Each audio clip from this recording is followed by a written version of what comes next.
I'd like to let you in on some unknown facts about mortgage lending. It's called conforming versus non-conforming properties, and it causes a lot of confusion. Let me give you an example. We have one guy who wants to buy a home on 5 acres, and he gets a loan no problem. We have another guy who wants to buy a home on 40 acres, and he has all kinds of problems. Why? Because the home on 40 acres is considered non-conforming. It's not normal. It's kind of weird. You know what? Sometimes houses without buildings are considered that way, or maybe a log house in a community where there are no log homes. If a property is perceived to be weird or non-conforming, you're going to have problems getting a loan. In one case, we had a woman who had a home on a 1-acre lot. She wanted to buy the lot next to her and put a barn on it. She wanted to merge the properties.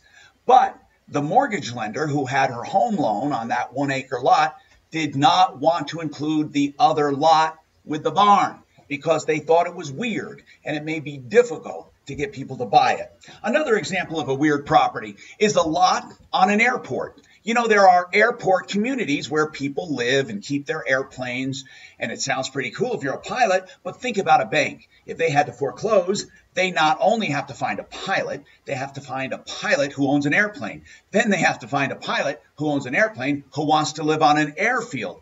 Then they have to find a pilot who has an airplane who wants to live on an airfield who has a spouse that'll go along with it. So you see, it narrows down the prospective buyers. So whenever a bank is looking at collateral to make a loan, they want the collateral to be normal.